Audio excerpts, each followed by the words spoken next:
E isso parece que, especialmente nós, né, categoria docente, a gente não reconhece na universidade que estudante é uma categoria política.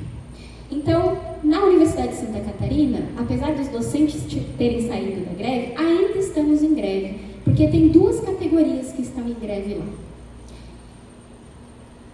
Feito esse preâmbulo, vamos para o diálogo principal de hoje, com o título O Ensino na Perspectiva Crítico-Superadora, discussões sobre a organização da atividade docente na escola. No geral, os títulos fazem uma síntese boa, né, do que vai aparecer. Claramente não é o caso aqui, né? Então, assim, isso especialmente na literatura, mas também no mundo acadêmico, os títulos geralmente comunicam bem, mas aí eu já vou fazer a meia-culpa, o título fui eu mesmo, mas foi numa correria e quero primeiro dizer, então, o que é o conteúdo que eu estou propondo para esse diálogo de hoje e que, de certa forma, está estendido aí no curso, né? Cada um de nós que viemos aqui para essa semana de diálogo. E, aliás, deixa eu só falar uma coisa que eu esqueci, né? Todos nós aqui, né, Beni, Adriana, Pedro, Tatá, eu, a gente está chegando aqui para dialogar com vocês bem miudinho, porque vocês estão aí 25 anos mais um de diálogos, né? Então, assim, é quase, dá licença, né? Dá mais para ouvir do que falar, mas vamos lá, né? Então, o que eu estou propondo como foco de discussão de hoje com esse título aí? Fundamentalmente, é a gente discutir sobre a atividade de ensino do professor de educação física, porque é a partir dessa atividade nossa, do ensino, que se organiza a atividade de aprendizagem das crianças, dos jovens e dos adultos na escola. Aprender, a gente aprende em qualquer tempo e espaço. A gente acordou hoje de manhã, a gente está aprendendo. Mas uma aprendizagem que se dá a partir do ensino, quando a gente está na escola, ela tem outra qualidade.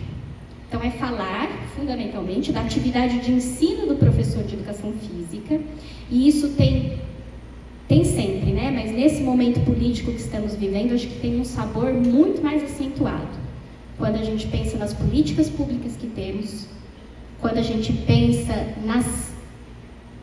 nos assédios, eu vou dizer assim, né, de privatização de redes de ensino, caso do Paraná, vocês devem estar acompanhando, da militarização das escolas públicas, que cada vez mais tira de cena a atividade de ensino do professor e o próprio professor.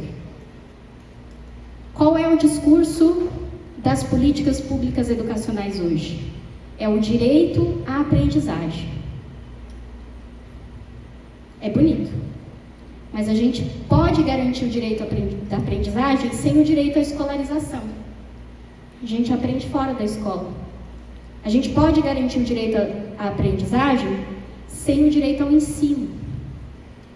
Então, falar do ensino é uma defesa, na minha concepção, de um projeto de formação que queremos para as crianças, jovens e adultos. Ao destacar, então, essa relação da atividade de ensino do professor de educação física, que organiza, direciona a atividade de aprendizagem das crianças, jovens e adultos, eu quero destacar ainda mais um ponto que vai ser o central, que é a gente pensar aqui, nesse diálogo, nessa provocação, a seguinte pergunta: qual é o sentido de defendermos a centralidade do conteúdo no processo de ensino e aprendizagem na escola? Eu sei que aí às vezes tem uma polêmica, né? O conteúdo é central, não é central, mas a pergunta é: qual é o sentido de defendermos o conteúdo como sendo algo central na atividade de ensino e aprendizagem? Quer dizer, por que o conteúdo ocupa um lugar central na nossa atividade de ensino e na atividade de aprendizagem das crianças, jovens e adultos? Estou propondo essa como uma pergunta e uma provocação para nós ao longo da palestra, tá bem? Terceira orientação, a partir do título, é que estou e estaremos, nessa manhã de hoje, pensando essas questões fundamentadas numa perspectiva amplamente crítica no campo da educação e da educação física, e mais especificamente na abordagem, ou chamada abordagem crítico-superadora. E uma pergunta ou outra que atravessa aí é o que muda na nossa prática docente, no nosso fazer docente, na nossa concepção de conteúdo, conhecimento, quando a gente se fundamenta numa perspectiva teórica como essa. Tá bom? Essa é a explicação do título, que não está explicada aí. Aí, vamos lá. Um sumário. Agora chegamos aqui para o nosso diálogo. Então, a primeira parte, que eu estou chamando de elementos introdutórios, é trabalhar um pouquinho essas perguntas, né? Então, sabe aquela máxima da pesquisa, né? Quando a gente formula bem uma pergunta, a gente já tem metade do caminho da resposta.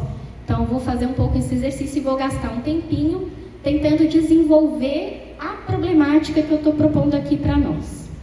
Ao desenvolver essa problemática, eu vou também apresentar algumas afirmações, né? Então, eu pergunto, qual é o sentido de defender a centralidade dos conteúdos no processo de ensino e aprendizagem? Para desenvolver isso, eu também vou trazer algumas afirmações para pensar o que é, né, ou como estamos no processo de escolarização no Brasil. O que estamos entendendo também por conhecimento e por ensino e aprendizagem. Feito esse debate introdutório, aí a gente vai para a parte mais central, né, mas vou ocupar aí tempos similares, que é a gente pensar essa questão da centralidade do conteúdo. Vocês devem ter notado que está entre aspas, e depois eu vou justificar por quê. A centralidade do conteúdo no processo de ensino e aprendizagem da educação física, e como é que eu estou propondo esse debate para nós. Metodologicamente, a gente vai analisar 2 causos. Então, primeiro é a gente fazer um breve exercício analítico com um dos conteúdos, entre aspas, talvez mais famosos ou presentes nos anos iniciais. Vou deixar em suspense, vocês pensarem qual. A segunda ação metodológica, daí é a gente analisar mesmo uma situação pedagógica no campo da educação física, para pensar essa relação de uma aprendizagem que a gente quer que os estudantes estejam ativos, como se diz hoje, né? Ou estejam em atividade de aprendizagem, mas a gente quer se responsabilizar por essa atividade de aprendizagem. Então, aprendendo o quê, como, para qual projeto de formação. Então, pensar essa aprendizagem que está decorrendo de um ensino, tá? Então, esse é o nosso sumário ou menu da manhã. E aí, as considerações finais, tá bem? A Camila disse, eu não me apresentei assim, eu ia falar dos grupos, no final eu falo dos grupos que eu tô, mas só dizer assim, eu não sei qual é o sotaque que chega para vocês, que já deve ter uma mistura muito louca aí, né? Eu sou de São Paulo, da capital paulistana, mas morei no interior de São Paulo, então às vezes vai puxar uns R's, e agora estou lá em Santa Catarina, então não sei o que é que chega aí, mas espero que chegue o conteúdo da fala, tá bom? Começando então desses elementos introdutórios, estou anunciando aqui uma primeira pergunta de provocação para nós, que pode parecer talvez muito trivial, e posta assim, ela é mesmo, né? Então, o que é que a gente ensina em educação física na escola? Essa pergunta parece nos empurrar até para uma resposta pragmática. E se a gente fosse captar assim, o pensamento de vocês agora, ia ter um burburinho, né? A gente ia fazer talvez algo mais ou menos assim caótico. Estão vendo caótico aqui? Esse caótico podia ser bem maior, né? O que a gente ensina na educação física escolar? Qual o conteúdo da educação física? Aí eu vou organizar um pouquinho esse caos dessa lista que temos aqui. Dá para ver em negrito agora? Organiza um pouquinho melhor. Tá, aqui a gente destaca os grandes temas da cultura corporal, ou esses eixos maiores. Então a gente ensina jogo, circo, ginástica, mímica, dança, luta, atletismo, brincadeiras, esportes. Poderia ser maior essa lista, mas aí aqui o que a gente destaca é, tá, dentro do jogo ensina o quê? Então nós temos queimada, pega-pega, pique-bandeira, alguns exemplares de brincadeiras, mas aí a gente também tem as modalidades. Futebol, handebol, tênis, basquete, a lista seguiria, né? Por isso que eu falei, é um caos, mas é um caos pequenininho aqui, que está no slide. E poderíamos fazer a mesma coisa, né, com luta, atletismo e afins, tudo bem? Mas o que a gente tem aqui como resposta à pergunta, o que ensinamos em educação física? A gente tem uma lista de práticas, uma lista de manifestações corporais. Essa é a nossa resposta última para pensar a nossa atuação de ensino? Não, né? Por quê? O que é que a gente ensina quando ensina jogo? O que é que a gente ensina quando ensina luta? O que é que a gente ensina quando ensina dança, etc, etc. Mais importante do que pensar numa lista de práticas corporais, a nossa atividade de ensino está em nos responsabilizarmos por selecionar, sistematizar e organizar quais os conhecimentos que a gente vai ensinar em cada uma dessas práticas corporais. Tudo bem? Nesse sentido, eu já vou colocar aqui a nossa pergunta, né? O que significa, ou a pergunta que eu estou propondo, o que significa pensar ou defender a centralidade dos conteúdos no processo de ensino e aprendizagem e educação física? E aqui eu já vou trazer uma ponta de resposta que eu estou caminhando, que é, significa que a gente precisa permanentemente nos posicionar sobre o que a gente ensina quando a gente está dizendo ensino-jogo, sobre o que a gente ensina quando está dizendo ensino-luta e etc. Precisamos nos posicionar como área, como políticas públicas e como professoras e professores no nosso fazer docente. Estamos ainda nos elementos introdutórios. Aí eu vou destacar uma dessas práticas, o circo, para seguir esse exercício de pensarmos a problemática que estou propondo, tá bem? Pergunta: o circo é um conteúdo da educação física? Quem estava na oficina ontem já sabe a resposta. O circo é um conteúdo da educação física? É uma pergunta mesmo, não é retórica. E é sim ou não? Sim, não? Sim, é? Tá. Aí, segunda pergunta, desde quando? Desde sempre? Em alguns lugares nem chegou. Se a gente for para a história da educação física, o circo não era um conteúdo da educação física na sua origem, quando ela nem chamava educação física. Chamava ginástica. Como diz Bereni, tem lugar que nem chegou como conteúdo de ensino. Ou chega quase como sinônimo de ginástica. Então, o circo se tornou um conteúdo da educação física. E aí aqui já tem um processo de disputas, né? Ele pode ser, deve ser um conteúdo que a gente vai assumir? O que é que fica fora, o que é que fica dentro como conteúdo de ensino da educação física? Mas segue a pergunta, vamos assumir assim, que bom, o circo agora ele está no currículo da educação física, mas o que a gente ensina do circo? Que circo é esse? Mas a primeira reflexão é o seguinte: o circo é o circo e ele pode se tornar um conteúdo da educação física. Ele tem uma vida autônoma da educação física, certo, gente? Com o circo a gente vê bem isso, né? Mas a gente pode pensar a mesma coisa com todas as outras práticas. As brincadeiras são as brincadeiras. Tem uma autonomia da educação física, mas elas podem se tornar um conteúdo que a gente assume. Mesma coisa, a brincadeira desde sempre foi conteúdo da educação física? Não, né? Quando estamos lá na década de 20, 30, aqui no Brasil, com a ginástica como atividade do currículo, a brincadeira não compunha um conteúdo da disciplina de ginástica. Tudo bem? Então, a pergunta: o que é que a gente ensina quando a gente elege o circo como conteúdo da educação física? Aí a gente vai fazer aqui um exercício de, fora da escola, ver ou pensar. Eu vou atrapalhar a gravação, assim, né, de câmera. Fora da escola, ver ou pensar o que é que está se destacando como conhecimento do circo. Então, vejam essa reportagem aqui. Atividades circenses levam benefícios para o corpo e para a mente. O que é que a gente está destacando do circo aqui como conhecimento? Está bem pequenininho ali, eu vou ler. Nem eu estou lendo aqui, ó. Conheça o Fit Fly. e outras práticas circenses, atividades físicas que prometem conquistar aqueles que fogem das academias. O que é o circo aqui? Então é assim, ó. Sabe o tecido do circo? Quem é o personagem circense que costuma usar o tecido no circo? Os acrobatas? Tá.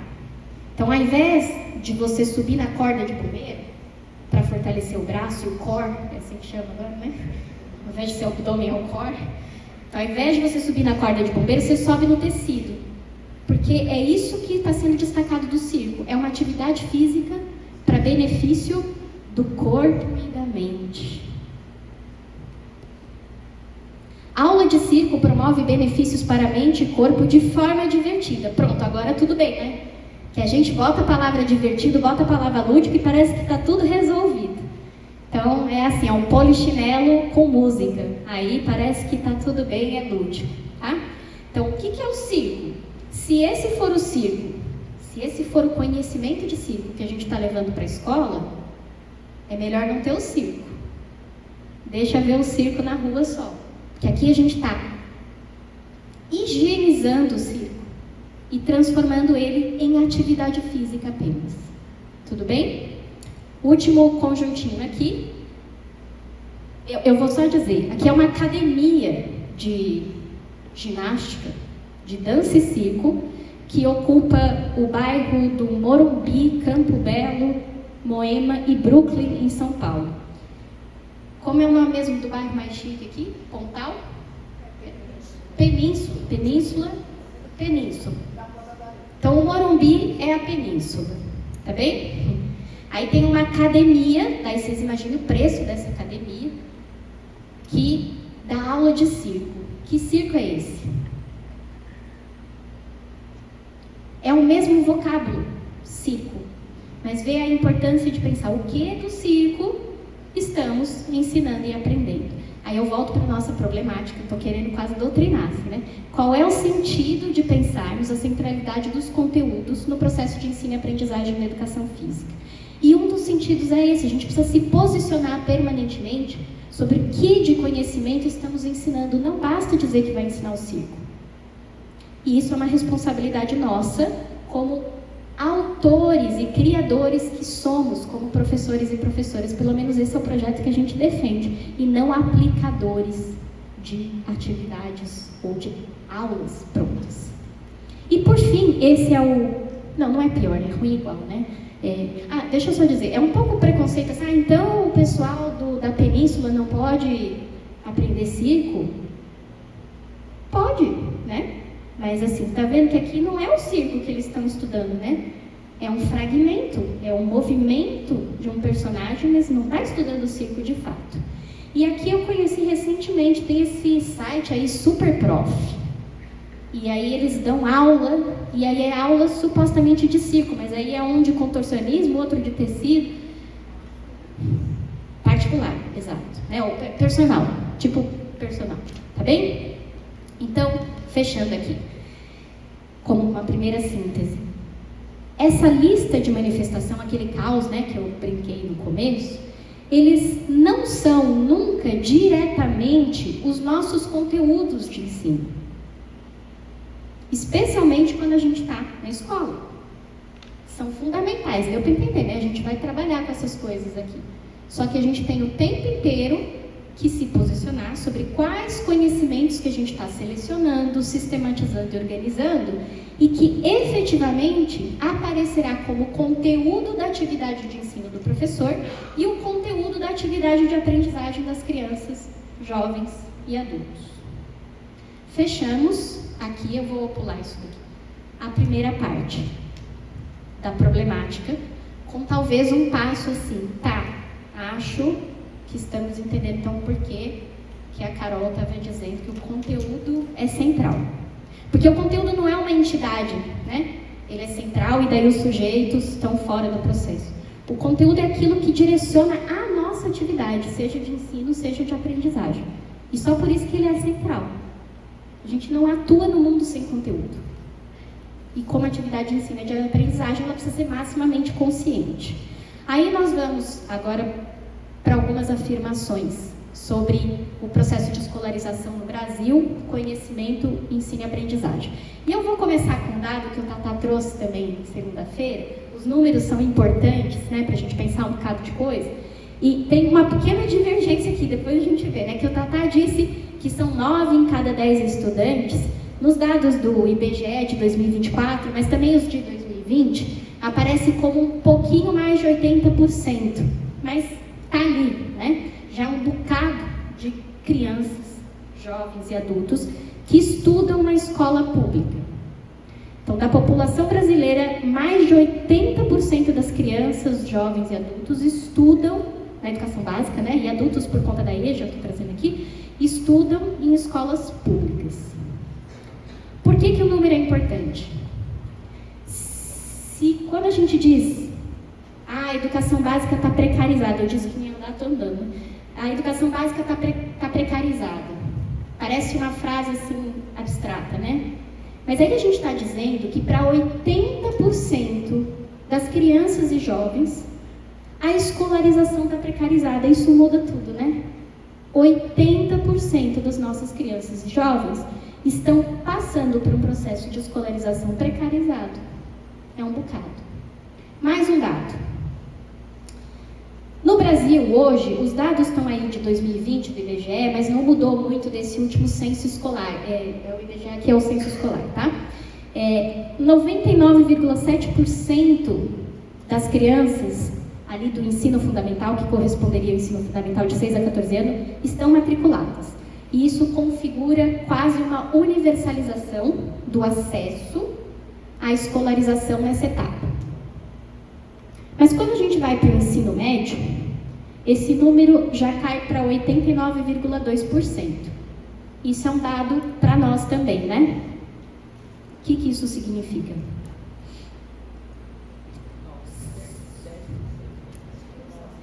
Um processo de exclusão dos jovens da escolarização, ou de expulsão. E isso se reverbera em mais um dado que é dos jovens e já adultos, mas hoje em dia adulto já está um pouquinho depois dos 29, né? Então está considerado jovem também. De 14 a 29 anos, 20% não concluiu o ensino médio. Um bocadão, não é? São dados, mas são dados muito importantes para a gente fazer aquilo que acho que todo mundo conhece, aquela frase famosa no coletivo de autores, né? Que é a prática pedagógica. Deixa eu pegar aqui para não... A reflexão pedagógica tem características específicas, é diagnóstica, judicativa, teleológica. Aí fica parecendo um mantra, mas não é um mantra não, esse negócio é muito importante, assim, né? Como é que a partir desses dados a gente realmente consegue interpretar e ter um diagnóstico do processo de escolarização no nosso país? Como é que a partir desses dados a gente coloca finalidades? Como é que a gente se posiciona? E aí, eu vou trazer um pequeno pedacinho aqui de um texto, né, de um livro da Carolina Maria de Jesus. O mais famoso dela é Quarto de Despejo, né? E esse é o Casa de Alvenaria. Não sei se alguém já leu esse livro, mas que ela vai tratar do processo de escolarização de um dos filhos dela. E aí ela diz assim: a dona Idalina Passarelli, que era a professora do filho dela, isso é na década de 40, tá? Esse processo de escolarização. E não sei se todos sabem, mas deixa eu dizer, a Carolina Maria de Jesus era uma mulher negra, morava na favela, né, em São Paulo, depois foi para a Casa de Alvenaria, acho que ficou. Vocês me ouvem? Vou trocar. Falei demais? E os filhos dela também eram negros, e isso já contextualiza um pouquinho, né, o que vai ser narrado ali. Então, a dona Idalina Passarelli maltratava o meu filho moralmente, dizendo-lhe que ele não aprende divisão, percebi que ela é negligente. Quando os jornais começou a relatar que eu sou escritora, a dona Nenê começou a dizer ao meu filho na classe que eu sou doméstica e não escritora. E as outras crianças criticavam-me para o meu filho, que eu sou doméstica e não ia escrever coisa alguma. Ele ficou ressentido com as críticas das outras crianças e pediu-me para sair da escola. Aqui eu estou trazendo esse pedaço para a gente pensar. Tá? A gente falou de um processo de exclusão, né, das crianças ou de expulsão. Esse processo de exclusão ou expulsão da escolarização tem múltiplos fatores. Econômicos, sociais, né, de vida, mas tem um fator importante que é pedagógico, é esse que a gente precisa olhar. Como é que de dentro da escola a gente produz relações pedagógicas que contribuem para a desigualdade, para aprofundar a desigualdade no processo de escolarização no Brasil. Como é que de dentro da escola a gente contribui para expulsar os estudantes ou para não permitir que de fato aprendam. E aprendam o quê? Aí eu vou fazer... Deixa eu só ver o tempo. Como é que está o tempo? Tá? Como? Segue, tá. Fazer um pequeno recorte, eu já vou terminando essa parte da introdução, que é assim, tá bem, vamos pensar então o que significa falar de desigualdade no processo de escolarização em relação à aprendizagem. E por que a gente pode afirmar, e como que essa afirmação de que a desigualdade no processo de escolarização ela é marcada por classe, e essa classe tem raça e tem gênero, como que isso se expressa na aprendizagem das crianças, jovens e adultos. E aí eu vou fazer aqui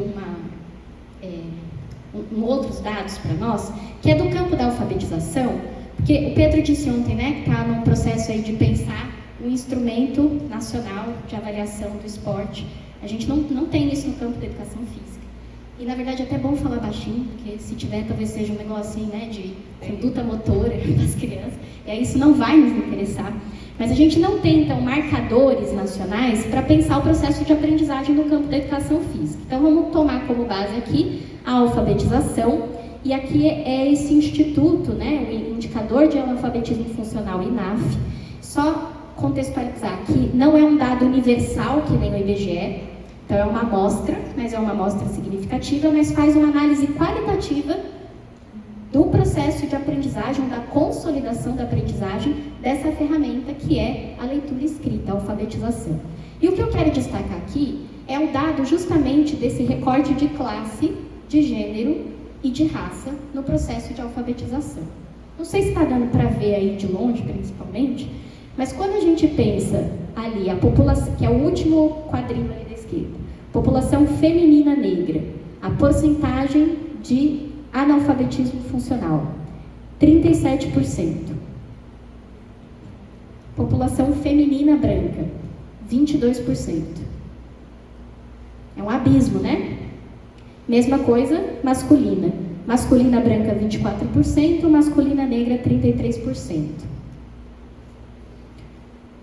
Tem um recorte importante aqui para a gente pensar na desigualdade no processo de escolarização. Em laranja, o recorte está por classe. E aí o abismo também é gigantesco.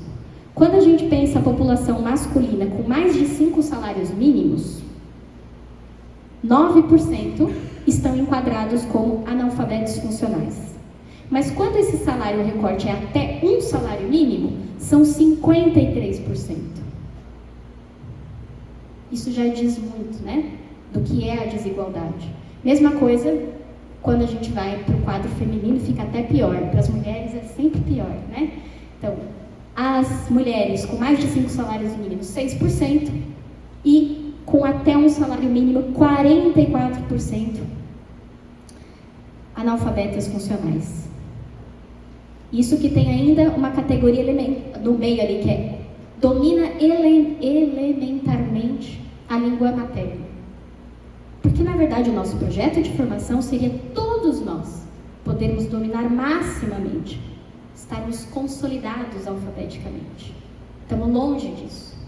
E aí volta a importância da gente pensar na escola, e aí da nossa área também, o processo de aprendizagem orientado por um posicionamento radical nosso sobre quais são os conhecimentos e como que a gente ensina. E aqui eu tenho pensado nessa defesa. Esses dados nos permitem defender um ensino que seja profundamente rigoroso no conteúdo Isso não quer dizer ser conteudista no sentido de ficar passando coisa e decorar. Ser profundamente rigoroso no conteúdo é a gente profundamente se responsabilizar sobre quais conhecimentos são necessários para os sujeitos efetivamente aprenderem e se apropriarem do patrimônio cultural todo que temos neste mundo. E essa defesa de um ensino profundamente rigoroso no conteúdo se relaciona organicamente com também uma defesa absoluta de que o processo de aprendizagem precisa ser generoso na forma. Ficou abstrato, assim, vou dizer o que eu quero dizer por esse generoso na forma. A gente precisa compreender que para se apropriar desses conteúdos que são rigorosos, não é um processo imediato e para alguns vai demorar bem mais. A gente precisa ser rigoroso de cobrar, não, vocês podem aprender, mas a gente precisa saber que muitos de nós e muitos dos nossos alunos precisam ouvir que pode aprender, porque passou a vida escolar inteira ouvindo que não era capaz. Então, esses dados nos permitem essa posição. E um exercício cotidiano nosso, né? Seja na educação básica, seja no ensino superior, de pensar um ensino profundamente rigoroso no conteúdo e absolutamente generoso na forma. Foi uma longa introdução, mas esses elementos a gente vai seguir com eles para pensar agora o que significa, então, o conhecimento, e essa é uma defesa, como um instrumento da nossa atuação no mundo. Eu disse que a gente acorda e está aprendendo, né? Agora eu vou dizer uma outra afirmação, assim, desde o momento que a gente nasce, em todo momento da vida, a gente está em atividade no mundo. A gente está em atividade, está se posicionando nesse mundo, a todo momento. E a defesa desse rigor do conteúdo é porque a gente se posiciona e atua no mundo sempre mediado por conhecimentos, sempre. Então, como é que a gente pensa o conhecimento? Não como aquilo para devolver na prova, né? Mas como uma ferramenta para a gente seguir atuando nesse mundo e atuando orientado por um determinado projeto de mundo, de sociabilidade, de sujeitos. Aí eu vou fazer algo um bocadinho arriscado aqui, mas não tanto assim, acho. Eu vou trazer, vou fazer um exercício nosso de alteridade, a gente vai para um outro campo de conhecimento, a matemática, para ver uma situação empírica de crianças aprendendo. E o objetivo metodológico aqui é a gente estranhar um pouquinho o conteúdo e o processo de aprendizagem, para depois a gente voltar para nós, né, e poder ter um olhar também mais estranhado, assim, de pensar, puxa, é verdade, né, tem coisa para pensar aqui daquilo que parecia tão familiar no campo da educação física. Tá bom de ler aí no fundo? Então tá bom. Esse fragmento tá num livro que a gente acabou de publicar, é um livro com textos curtos para trabalhar em escola, no grupo GPAP, né? Com situações empíricas e algumas análises e comentários dessas situações. O livro chama Unidade Afeto e Cognição na Atividade de Ensino, ou na Atividade Pedagógica, e o fragmento, ele se dá no campo da educação infantil. Bem, os nomes das crianças são fictícios aqui, então vou tomar a liberdade de ler. No pátio de uma escola da educação infantil, as crianças brincam de boliche. Então, mas você não falou que era matemática? Pois é, então, mas usa o boliche para aprender matemática, né? Não é um jogo de boliche, confie nele mesmo. Bom, as crianças brincam de boliche. A cada rodada, entre outras tarefas, a orientação do ensino era que elas precisavam registrar os pontos em uma folha de papel. Leandra está em pé diante de sua folha sobre a mesa para registrar os pontos obtidos na segunda rodada do jogo. Qual foi o ponto de Leandra? 0. Tá. Diante disso, a Leandra está com um canetão, aqueles de quadro branco, né? Tem um vídeo, né, disso, é bem legal. A Leandra está com um canetão, que Leandra segura nas mãos, aproxima-se e distancia do papel algumas vezes, para fazer o registro e para, né? Sua cabeça curva-se sobre seu peito, recolhendo-se. Ela permanece assim durante quase 20 segundos, até o momento que o professor pergunta: como que marca nenhum ponto? Leandra permanece recolhida, mas com a caneta em punho. 20 segundos é pouco tempo ou é bastante? Depende, né? Mas nesse caso é um bocado. Então ela está lá diante da tarefa de registrar os pontos, 0, E ela vai e volta, abaixa a cabeça, volta, tentando resolver esse problema, e o professor pergunta: como é que marca nenhum ponto? Aí uma criança diz: faz 0. Outra diz: sabia que eu fiz 8 pontos? E uma terceira criança, Irene, que estava ao lado de Leandra, cutuca o braço da colega e diz: uma bolinha. 0 é uma bolinha. Leandra, então, faz uma bolinha. Aí aparece uma outra criança. Nina, no momento seguinte à cena, Nina, mirando os pinos do jogo de boliche, diz antes de arremessar a bola: é 1, é 2, é 3 e... é nada. Esse nada sai espontaneamente de Nina ao verificar que a bola que jogaram não havia derrubado nenhum ponto. Ela se volta para sua folha de papel, onde deveria registrar os pontos, e rindo do que fez, exclama: deixa eu fazer uma bolinha que representa o meu nada. Quando a gente olha para uma situação empírica, né, a gente pode se perder, podia ficar falando um tempão daqui, dessa riqueza que é ver as crianças aprendendo. Mas elas estão aqui aprendendo a partir de uma orientação de ensino e de um conteúdo, que era que as crianças começassem a pensar como é que registra numericamente as quantidades. E aqui eu estou trazendo esse episódio para destacar uma primeira coisa. Parece imediatamente que Nina sabe como registrar, não é? A Nina é a última, né? Muitos não. A Nina não acertou nenhum ponto, fala: deixa eu lá registrar, vou botar minha bolinha do 0. E já a Leandra parece que não sabia. Ficou 20 segundos e só fez a bolinha depois que a colega disse: ó, é uma bolinha, faz a bolinha. Estão entendendo aqui? Então, olhando assim imediatamente, parece que aquela criança sabe, aquela criança não sabe. Vocês sabem por que é uma bolinha, o 0? Tá. Então veja. Se a gente compreende o que é o conceito de número e como é que historicamente foi surgindo registros, a gente já vê que a dúvida de Leandra aqui não é trivial. E outra coisa, a Nina sabe o conceito de número e o que é o 0, ou ela aprendeu só que é uma bolinha, um procedimento e faz a bolinha? Parece que ela já sabe, mas aí ela está também começando o processo de aprendizagem. E Leandra talvez tenha se deparado com 2 questões que são importantes para a gente pensar quando a criança não responde aquilo que gostaríamos. Primeiro, será que ela está num conflito afetivo ali? Porque é a terceira vez que ela não acertou nenhum ponto.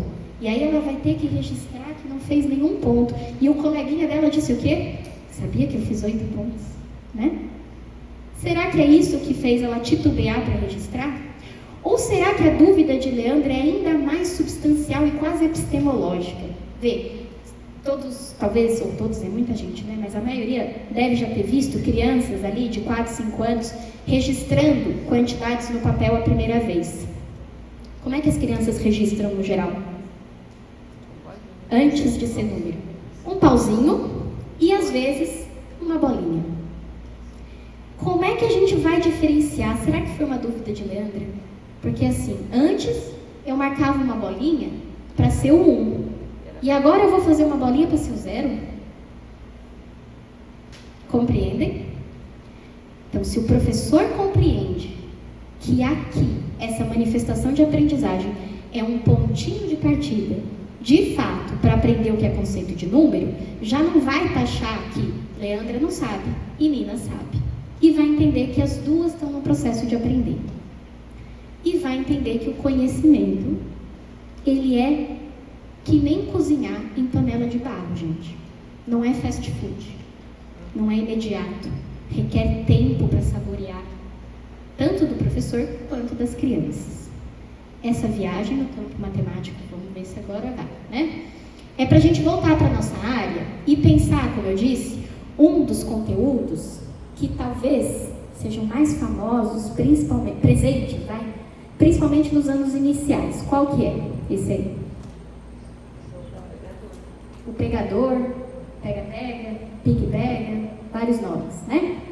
Lembra aquele exercício inicial? O se é conteúdo da educação física, pega-pega é conteúdo da educação física? Já vai ficar receoso de responder, né? Pega-pega é uma brincadeira e ela é. Pega-pega é uma brincadeira que pode se tornar um conteúdo da educação física. Mas agora aqui a provocação assim, ó, o pega-pega ele tá quase igual ali, parece fazer a bolinha, né? Que é o zero, uma coisa aparentemente simples e que a gente ensina às vezes como um procedimento. Faz o zero, faz a bolinha e não de fato ensina o conhecimento. Como é que o pega-pega costuma aparecer nas aulas de educação física dos anos iniciais? Tenho quase certeza que para ninguém aqui, mas costuma aparecer bastante nas aulas. Em que momento que o pega-pega aparece? Tá bem. Aparece como aquecimento, não é? Ao invés de fazer polichinelo, ao invés de correr na quadra, faz o pega-pega. Que conteúdo que é esse, então? É conteúdo? Ou está aparecendo como um meio ali? Lembra do divertido, né? Então, polichinelo é uma coisa muito militarizada. Não vou fazer não. Mas qual é o objetivo? É aquecer as articulações. Então, bota o pega-pega para as crianças. Nesse caso, o que a gente está destacando do pega-pega? O correr, o ser uma atividade física. E aí, percebe? O pega-pega sendo pega-pega, continua sendo pega-pega para a humanidade. Mas aí, como conteúdo de ensino, ele aparece como atividade física, nesse caso. A gente não se responsabiliza em contribuir para que as crianças aprendam melhor a brincar de pega-pega. E precisa aprender melhor a brincar de pega-pega? Ou todas as crianças já sabem brincar bem de pega-pega? Não, né? Tá, então isso é um ponto importante. Ser um conteúdo de ensino significa que a gente se responsabiliza por ensinar. E o que a gente ensina? Para que as crianças aprendam para brincar melhor de pega-pega. Aí eu vou me aligerar aqui, mas a gente poderia olhar o pega-pega também como uma brincadeira que fundamentalmente é para se divertir. Parece que melhora.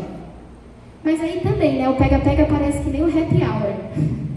Agora vocês fizeram as estafetas, fizeram os exercícios, pode ir lá brincar de pega-pega, que nem pode agora jogar bola.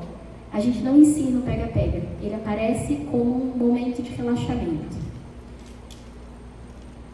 Ou como regras a serem cumpridas, mas vou pular isso daqui. Tem um outro ponto aí que o pega-pega também aparece às vezes como meio de supostamente aprender outros conteúdos. É um debate importante na área também, mas eu vou pular, tomar a liberdade de pular aqui por um tempo e a gente seguir, tá bom? Lembra aquela situação da Leandra, da Nina, né? Então, quando a gente pensa no pega-pega, por isso foi um exercício, também acontece um universo de coisas quando as crianças estão aprendendo. E aí eu vou trazer um fragmento aqui, né? Uma criança diz assim, sabia que é muito fácil pegar o Conrado? Por que será que é muito fácil pegar o Conrado? E o que essa frase, talvez, traga para o Conrado? Conrado não sabe fugir bem do pega-pega. E aí nunca vai saber fugir bem, é isso? Tem criança que nasce sabendo e tem criança que não nasce sabendo e segue a vida com essa desigualdade? Ou, eu apertei sem querer as coisas aqui. Eu pego a Vanessa e ela finge que não pegou. É uma questão para a gente também trabalhar em aula, né? Com as crianças. Não do ponto de vista moral, mas da aprendizagem. Ou, a Marina nunca consegue pegar ninguém. E aí, depois disso, Marina se recusa a brincar de pega-pega nas próximas aulas. Acontece um universo de relações no processo de ensino e aprendizagem com o conteúdo, ou com uma prática, tão trivial, né? Do pega-pega. O que é central do pega-pega, então, como conhecimento a ser ensinado? Aqui eu também vou me aligerar, né, em tese, nas oficinas do curso, a gente está tentando se aprofundar um pouco nisso, mas é pensar que uma questão fundamental do pega-pega é a gente olhar os objetivos específicos dessa brincadeira. E o objetivo específico dessa brincadeira é a gente conseguir, de forma lúdica, perseguir bem os colegas pelo espaço e pegar, e fugir bem dos colegas pelo espaço simultaneamente. E para alguns pega-pegas, que ficam mais complexos e mais divertidos, a gente também tem outro par de objetivos, que é conseguir salvar e não deixar que salve. Os objetivos orientam a nossa ação, não é? E como é que a gente se torna bom em brincar de pega-pega considerando esses objetivos? O Conrado, olha, sabia que é muito fácil pegar o Conrado? O que a gente diria para essa criança e para todas? É mesmo? E como é que a gente pode ajudar o Conrado, então, a ficar bom de fugir? Que é uma responsabilidade nossa, mas a gente quer que seja uma corresponsabilidade de todas as crianças. Que elas aprendam olha só, aprendam a desejar que todos brinquem bem. Não é um pressuposto isso. Eu quero brincar bem, mas eu quero que também a minha colega brinque bem, que vai ficar mais divertido ainda o pega-pega. Se todo mundo brincar bem, e a gente efetiva essa ideia, que às vezes parece só um discurso, do direito do brincar, do direito a aprender de fato. Mas para isso a gente precisa ensinar. E como é que a gente ensina as crianças a pensarem táticas e estratégias e técnicas para melhor brincar de pega-pega? E, por exemplo, a última questão aqui, de uma situação também empírica, a professora está conversando com as crianças e diz assim: teve uma coisa que todo mundo fez, mas não reparou. Por exemplo, quando a professora tenta pegar vocês, o que vocês faziam? Aí o Davi diz: desviava. Desviava, não é? Diz a professora. A maioria de vocês tentou desviar de alguma forma, não é? E aí o Cauã levanta a mão assim tímido e diz: eu também? Aí a professora diz: todo mundo. E no caso, o Cauã também desviava, né? Mas vê aqui. O que é desviar? Como é que a gente foge bem do pega-pega? Tem crianças, vocês devem ter isso na memória aqui recente, que foge do pega-pega como? Correndo em linha reta. E não tem o recurso ainda de pensar nessa ideia do desviar. Porque aqui não é a palavra, decorar a palavra desviar, mas é ter o recurso, correr em zigue-zague, né? Girar, fingir que vai para um lado e vai para o outro, né? Esse tipo de recurso, tão simples, parece que nem a bolinha do zero, está carregado de conhecimento, que algumas crianças, é verdade, chegam no primeiro ano do ensino fundamental e já tem, já sabe. E aí brinca bem de pega-pega. E outras não. E se a gente não ensina isso para essas outras crianças, vai acontecer duas coisas. Primeiro, pode acontecer duas coisas. Uma, essas crianças que não puderam aprender ainda, vão se afastar cada vez mais das brincadeiras. Se a gente não tem recurso para atuar, a gente se afasta. Certo? Segundo, a gente está ensinando, olha só que forte, né? A gente está ensinando essas crianças algo que a gente não gostaria, que é naturalizar que uns são bons e outros não. Porque se o Conrado não conseguir transformar o jeito dele brincar, vai parecer que é uma coisa dele. Ele não é bom, ele não sabe. Já a Beli que sabe, ela nasceu com dom, né? A discussão do dom no ensino da educação física. Tá bem? Inato. Vou voltar à nossa pergunta, provocação. Qual é o sentido de pensarmos a centralidade dos conteúdos no ensino da educação física? O sentido está aqui. Tem coisa que só a gente vai ensinar. E vai ensinar para quê? O conhecimento como ferramenta para atuar no mundo. E nesse caso, um duplo sentido de atuação. Poder brincar bem, poder lutar bem, poder dançar bem, etc, etc. Se apropriar de fato desse patrimônio cultural, sendo criador dessas práticas. E um segundo sentido é compreendendo e exercitando, por meio do conteúdo específico da educação física, que todos têm direito a aprender. Todos. E que a gente se responsabiliza coletivamente por isso. Por isso, a defesa da centralidade do conteúdo. Tá bem? Camila, quanto tempo? Eu já vou encaminhando aqui. 12. Tá ótimo. Vou pular essa parte aqui. Tá. Vou só dizer. Porque aí quando a gente começa a olhar para o pega-pega, que era geralmente um aquecimento, e a gente começa a olhar ele como um conteúdo, significa que daí o pega-pega ele não deveria aparecer em um pedacinho da aula, mas ele poderia ser tratado num conjunto de aulas para ensinar o pega-pega de fato, né? Porque a gente não ensina nada em um pedacinho de aula. Ensinar, de novo, né, um processo robusto. E aí isso tem uma tarefa para nós, que é pensar assim: como é que se complexifica o ensino e aprendizagem do pega-pega? O que é ensinar o pega-pega para as crianças da educação infantil ou do primeiro ano? O que é ensinar o pega-pega para as crianças do terceiro ou quarto ano? O que tem de complexificação do conhecimento? Como é que nós olhamos? Quantos pega-pegas a gente conhece? 510 mil? tem uma variação enorme de pega-pegas, dos seus objetivos e regras. E para nós, professores, como é que a gente olha para esses pega-pegas, transforma regras para que ele fique mais complexo ou menos complexo? E como é que daí a gente elabora uma unidade para ensinar o pega-pega? Tudo bem? Aí é uma coisa que a gente gosta como professor, né? De ficar fazendo esse exercício. Mas aí vou pular essa discussão e a gente vai para a última, que é mais um caos, né? Então é pensar a centralidade do conteúdo no ensino da educação física naquela provocação que é pensar, e a gente quer pensar muito a aprendizagem das crianças, jovens e adultos, mas a gente está olhando para essa aprendizagem, uma atividade de aprender, a partir de uma atividade de ensino, de um processo intencional nosso de estabelecer os critérios do que vai aprender, como vai aprender e por quê.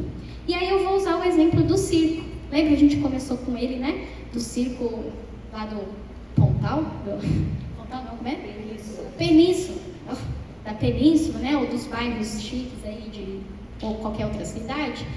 E agora vamos pensar então, o que seria então o circo como conteúdo da educação física numa perspectiva dessa formação que estamos falando, né? De fato, uma formação que nos caminhe para uma emancipação ou um posicionamento de fato crítico de todos nós, professores e estudantes.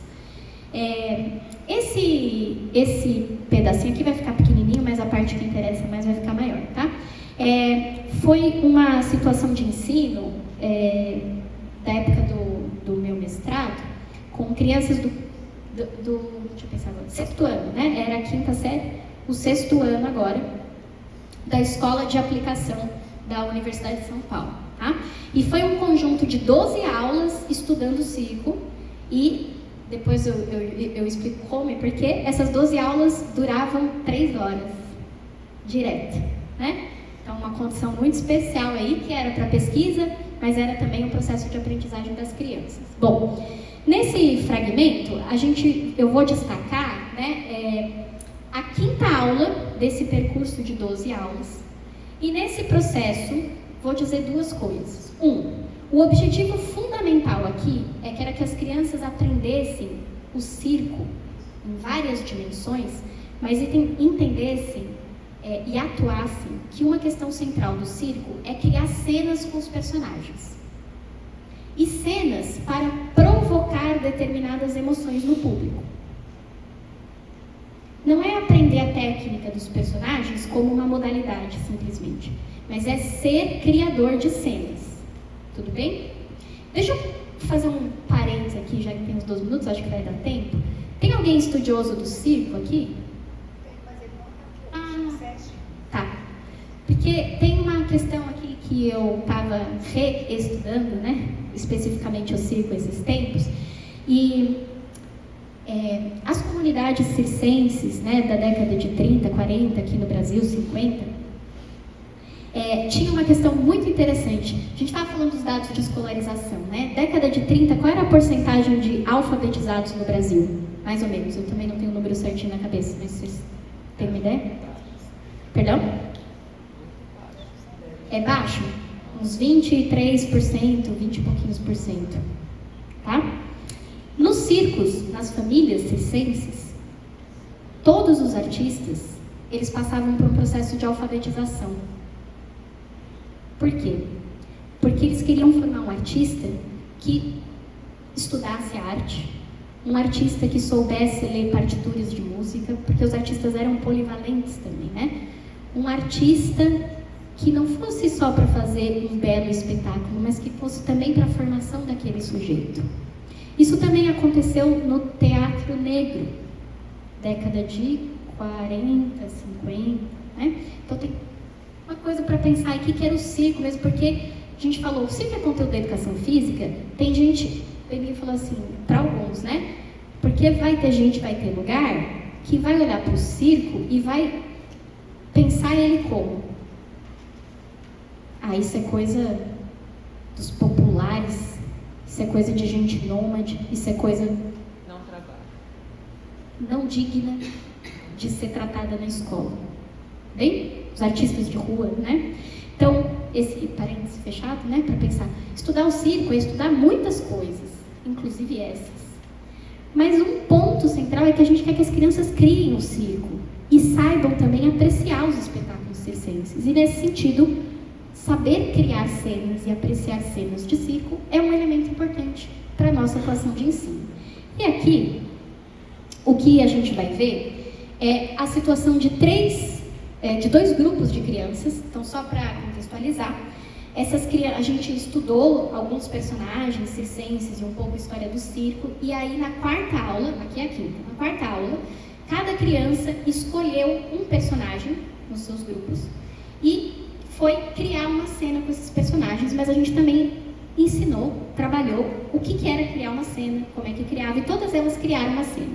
E na quinta aula, era o momento delas fazerem o primeiro ensaio dessa cena, para que tentassem ver se aquilo que elas estavam idealizando era mesmo aquilo que ia acontecer e começassem a engajar nesse processo. Os palhaços Rui e Marcelo e os acrobatas Lucas, Gabriel e Thiago permitem que a gente acompanhe dois processos de aprendizagem bastante distintos, mas que partiram de um mesmo processo de ensino. Então vamos lá para a cena primeiro do Rui e Marcelo, que escolheram ser os palhaços. Ali em colchete está marcado o tempo, e vocês vão ver que o tempo da gravação, né, de vídeo. E o tempo é importante aqui também, igual o da Leandra lá dos 20 segundos. Então, primeiro, Rui começa a ensaiar a parte final da cena planejada para os palhaços. Ele finge que tropeça em alguma coisa e cai no chão. Repete a cena algumas vezes. A cena começa em 1 hora, 10 segundos e segue até 1 hora, 6 minutos e 35. 6 minutos fazendo esse movimento. É muito, é pouco?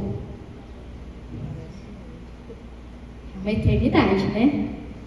Só faz sentido para essa criança ficar fazendo essa cena de trupicar, que é muito simples o movimento, porque ela não está fazendo o movimento de trupicar. O que ela está fazendo?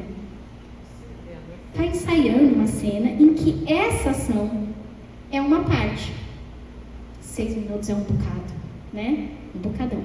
Então essa criança está direcionada a esse conteúdo de ensaiar a cena que ela mesma criou junto com o colega. Rui segue ensaiando a cena de sua queda com o tropeço de mentirinha. Aí 1 hora, 11 minutos, Marcelo junta-se a ele para ensaio. Então, na verdade, esses 6 minutos durou mais só ensaiando esse pedacinho e tentando criar o melhor jeito de trupicar para parecer que foi de verdade o trupico e não de mentirinha. Paralelo, aí a gente vai... Posso vir para cá? Paralelo, Lucas, Gabriel e Thiago, eles são do grupo dos acrobatas. E aí, uma parte da cena deles é uma cena com a centopeia. Vocês conhecem esse movimento circense da centopeia? Sim, não? Não vou demonstrar aqui, mas depois a gente pode fazer. Mas a ideia é assim, fica de 6 apoios, um no chão da base, aí o outro vai subir nas costas, amarra o pé aqui na barriga e a mão vai na frente. Deu para visualizar mais ou menos? E aí caminha. Essa centopeia pode ser com 3, com 4, com 5, já fiz assim com 9 crianças, né? E o desafio é essa figura criar cenas com ela. Bom, então uma das ações da cena do grupo dos acrobatas era a centopeia. 54 minutos. Os estudantes que iriam fazer os acrobatas estão brincando de correr e perseguir uns aos outros. Entenderam o que eles estão fazendo? Todos nós já vivemos essa cena, certo? É um caos. Estão correndo pelo espaço, né? Por ali. Mas eles sabem o que é para fazer, mas não estão dando conta nesse momento, né? Estão correndo pelo espaço.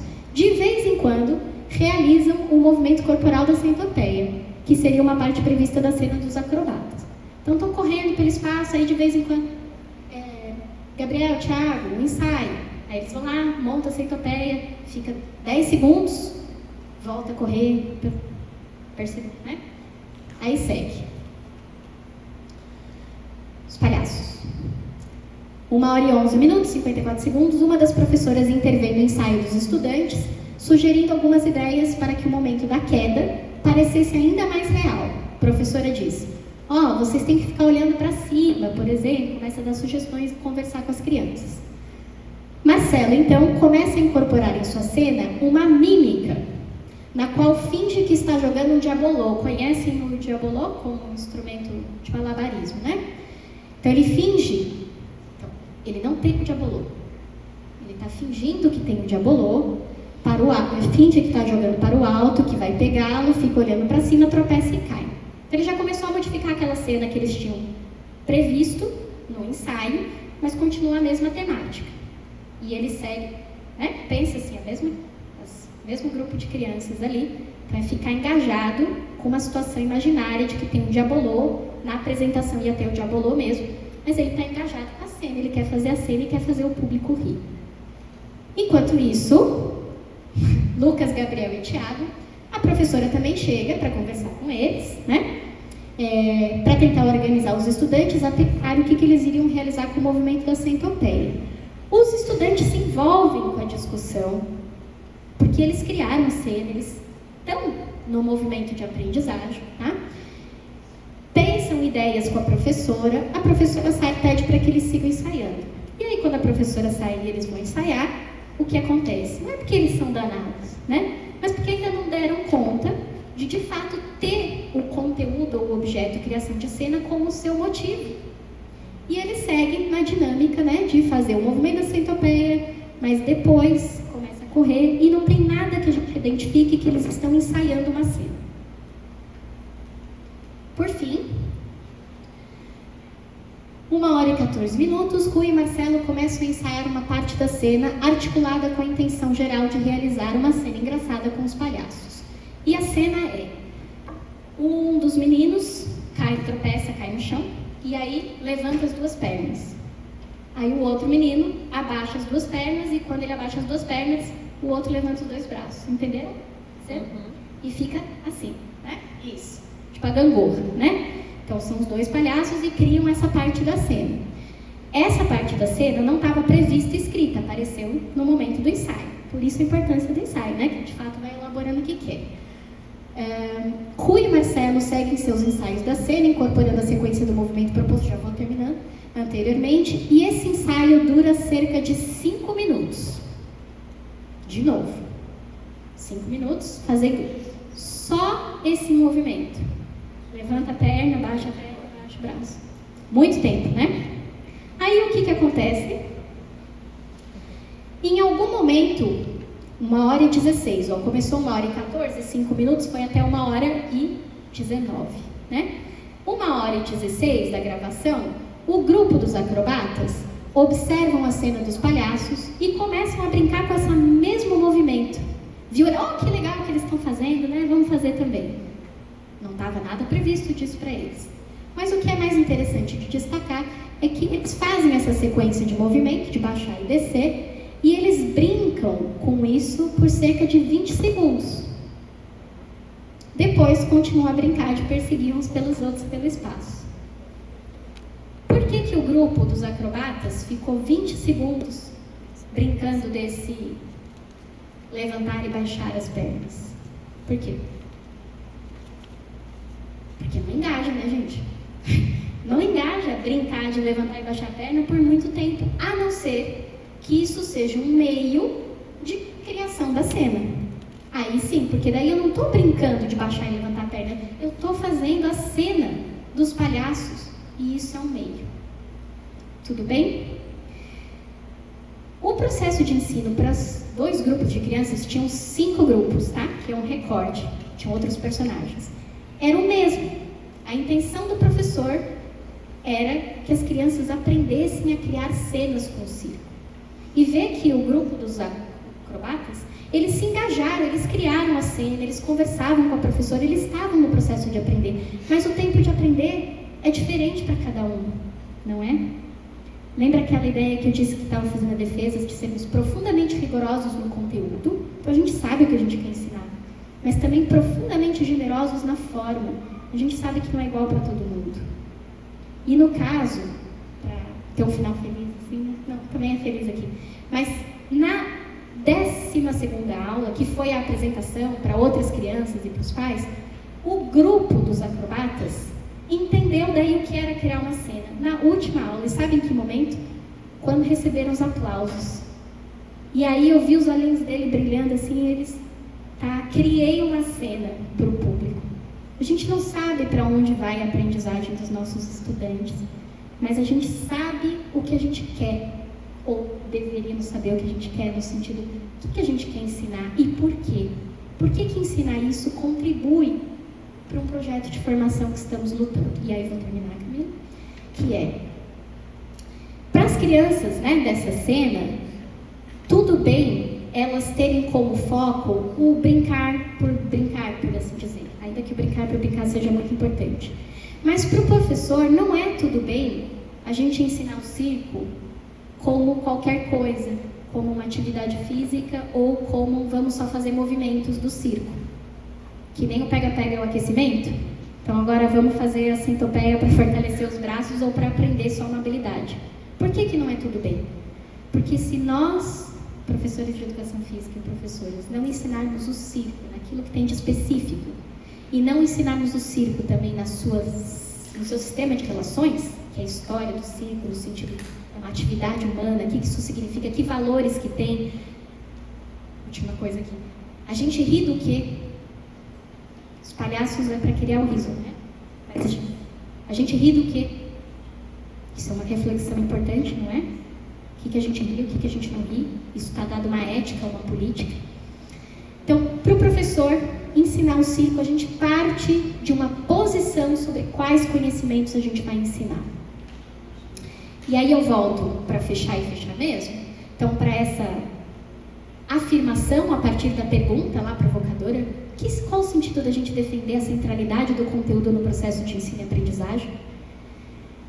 E termino com uma última pergunta de provocação.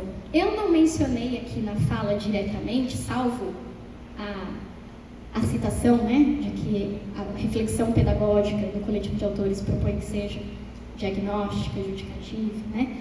Mas, veja, como é que várias das posições e princípios que estão no coletivo de autores, na perspectiva crítico-superadora, efetivamente orientam o nosso fazer docente para a gente olhar os conteúdos de ensino da educação física, fazer a defesa dos conteúdos, pensar num projeto de formação dos estudantes, pensar no que é o nosso exercício docente.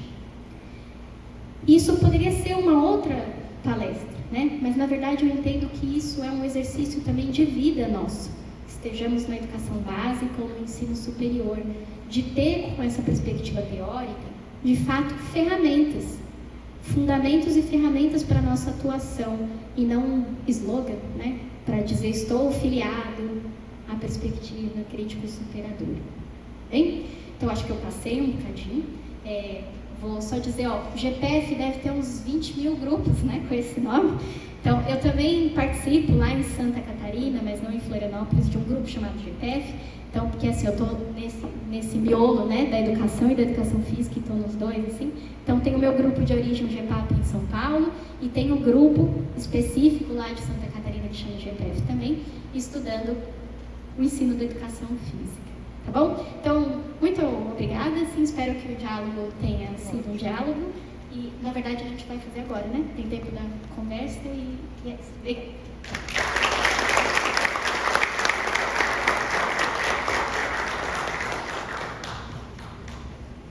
Professora, obrigada pela sua fala.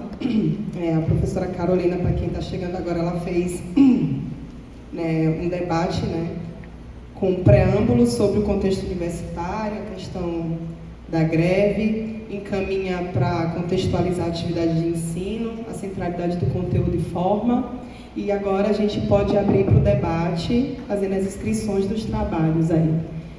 Alguém se habilita? Sem angústias. Silvana?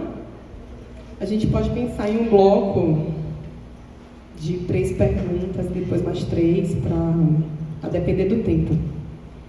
Professora Silvana, professora Belém e professora Adriana. Pode ser nessa ordem? Ok, obrigada, Carolina, por tuas ótimas reflexões do nosso grupo. E eu fiquei pensando aqui, enquanto tu falavas, que por trás de toda essa tua abordagem tem uma teoria da educação. Tem uma teoria da educação e eu identifiquei com uma teoria vinculada a teoria histórico-crítica, e mais defendida por Demerval Saviani no Brasil, e também uma teoria vinculada à psicologia social, que é a teoria histórico-cultural, vinculada aos autores soviéticos, Vygotsky, Luria, Leontiev. Então, assim, e eu lembrei muito também que a gente já teve aqui em São Luís, e acho que ele já participou de um Combrace, do Newton Duarte, que também faz uma discussão fundamental sobre a centralidade do ensino e sobre o papel do professor na direção do ensino. Porque a gente teve muita influência das pedagogias não diretivas, que dizia que o professor não ensina, o professor ajuda o aluno a aprender, é apenas um mediador. E eu acho que é muito importante a gente trazer essa discussão para a educação física, primeiro porque é um outro olhar, né? Um outro paradigma, porque durante décadas a gente só teve a referência da aptidão física, do fazer pelo fazer, da prática pela prática, sem reflexão e sem identificar que a centralidade da nossa ação pedagógica é também transmissão do conhecimento, né? Também é um ensino, é um processo de aprendizagem. Então, assim, eu queria que tu falasse um pouquinho mais do pano de fundo da tua exposição.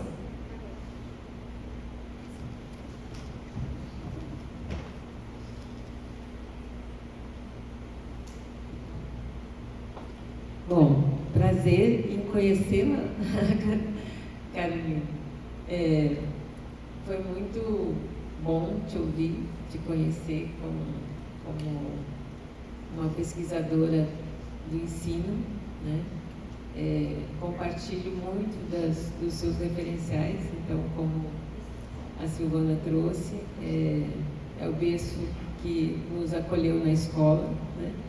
Quando depois de formados a gente chega na escola e nada do que a gente leva atrai as crianças, porque a gente precisa enxergá-las. E aí, então, quando a gente enxerga as crianças, enxerga as pessoas com as quais a gente trabalha, o melhor referencial é esse, né? Porque ele ajuda a gente a responder a partir da realidade, né? E das relações concretas que se dão numa prática pedagógica. De fato, como uma ação e interação social fundamental, né? De processos de aprender, onde a gente aprende o tempo todo a aprender para ensinar, né? Então, eu gostei muito da sua apresentação e, principalmente, gostaria que você pudesse, na resposta deles com a Silvana também, reforçar essa questão de que na escola é lugar de se aprender e é um direito de todos, né, aprender, não é de uns e de outros. Também tem a ver com a apresentação sua quando você traz os dados da população brasileira que está nessa escola por direito, um direito recente, né, mas é um direito que é histórico, de muitas dores para poder ter esse direito da escola para todos, né? E lugar de aprender, todos aprenderem. E quanto que a apresentação que você traz vai ao encontro do que eu trabalho, que é essa questão de quando a gente não garante o direito de aprender, a gente reforça todos os problemas, né? Que são enraizados num país marcado profundamente pelo colonialismo, né, pela colonialidade que se mantém, porque é um processo permanente quando a gente negligencia o ensino, né? E ao fazer isso, a gente está fazendo, muitas vezes, as discussões, por exemplo, dos estudos culturais ou dos estudos das relações étnico-raciais, elas ficam justamente nessa superficialidade. Porque você se preocupa com a afetividade, mas continua deixando à margem aquela criança do direito de se colocar como igual, né, no mundo, porque foi a ela impedido o direito de aprender, né? Então, gostei muito da sua apresentação e ela me acolhe muito nas perspectivas que eu trabalho, né, da perspectiva da interculturalidade e da decolonialidade, mas justamente por isso, porque a minha matriz é mesmo essa, né? Acho que essa é um desafio que muitos colegas não me veem nesse lugar, né? Porque eu falo de um outro lugar, mas eu vejo muito isso. Não dá para falar desse lugar que eu falo sem essa matriz epistêmica, né? Então, acho que queria pontuar essa questão do direito que todos têm a serem reconhecidos na sua totalidade, ou seja, na sua humanidade, implica necessariamente o direito de aprender, né? Obrigada.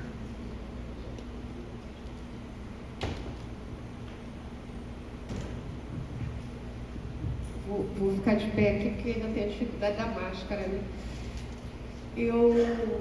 Talvez eu não consiga expressar aqui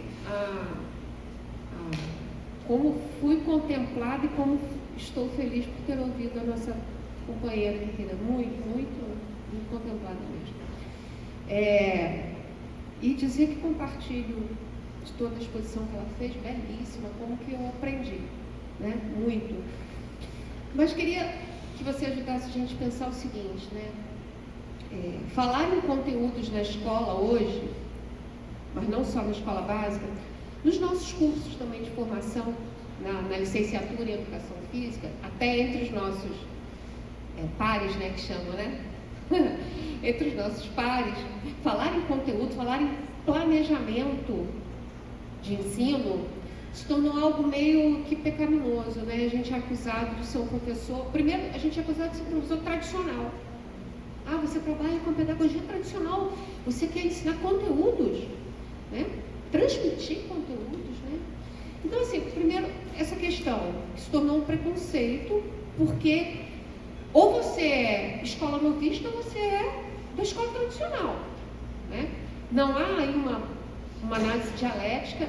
E aí, óbvio, eu volto à raiz, que é Saviani, que nos dá essa condição para pensar como é que supera, por incorporação, tudo isso, né? E, obviamente, Saviani também vai mais além, que ele busca tudo isso no método do materialismo histórico dialético, né?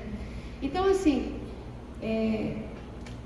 de tudo isso que você falou, Carol, como é que a gente pensa na contemporaneidade, hoje, com todas as questões que a educação física tem carregado historicamente, enquanto um curso que forma professores, seja, e aí reforçando, seja dentro da escola, ou seja na beira da piscina de um clube, somos professores, né? Trabalhamos com uma prática social que se constitui com uma prática pedagógica, como você bem colocou aqui. Como lidar com essa dificuldade, que é uma dificuldade teórica, epistemológica, política, dentro dos cursos de formação de professores em educação física? Ou seja, né, acho que a gente está começando,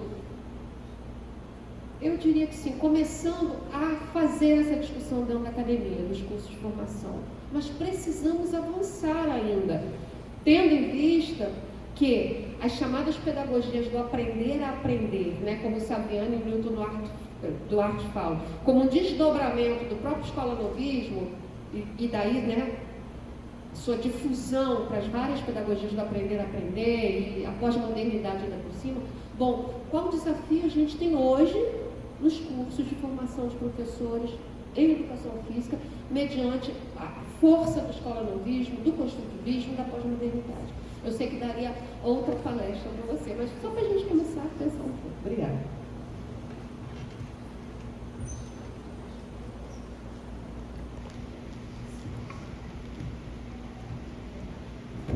Pronto. Um bocado, vamos ver, vou tentar organizar a pergunta, né, ou o diálogo da Silvana, da Beni, da Adriana, num bolo só, mas vou também para a especificidade. Primeiro, Silvana, né, e acho que dialoga um pouquinho também com Beni e Adriana, para todos.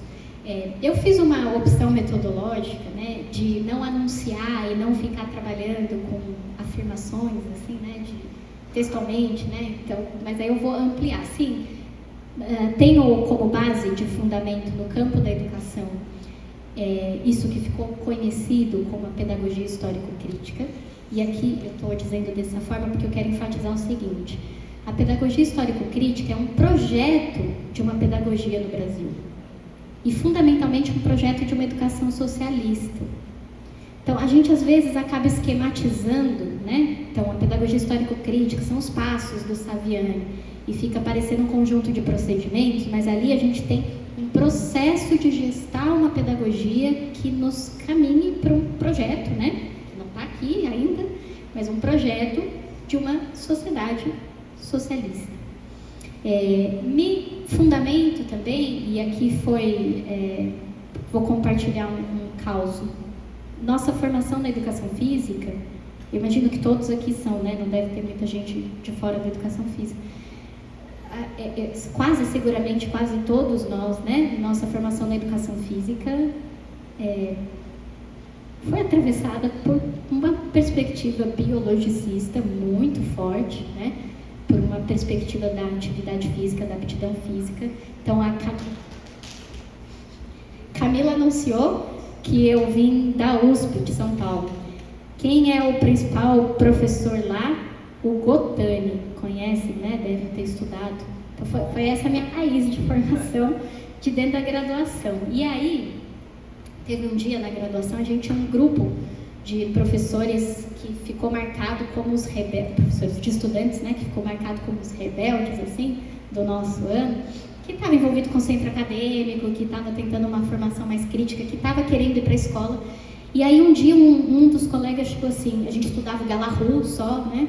Tipo assim, nossa, olha, eu fui ver uma palestra, era a palestra do Nilson Duarte, ele tinha acabado de lançar a tese de livre docência dele, né? Do Aprender a Aprender. E aí tem um cara aí chamado Vygotsky que estuda o desenvolvimento de uma outra perspectiva. E daí fomos atrás, né, desse cara chamado Vygotsky para começar a estudar. Então, a psicologia histórico-cultural como uma base de fundamento para entender o processo de aprendizagem e entender que o ensino pode promover desenvolvimento também constitui um fundamento para pensar a educação física. E esses fundamentos, né, então assim, é legal, e outra coisa importante, né, não apareceu na fala da Silvana, mas também tem um fundamento de método, né, de pensar como é que a gente entende o mundo, compreende o conhecimento, faz pesquisa e atua na militância a partir daquilo chamado materialismo histórico dialético, né. Então, essas bases de fundamento, eu estava colocando essa discussão aqui para nós, né, o conhecimento é ferramenta para a nossa atuação.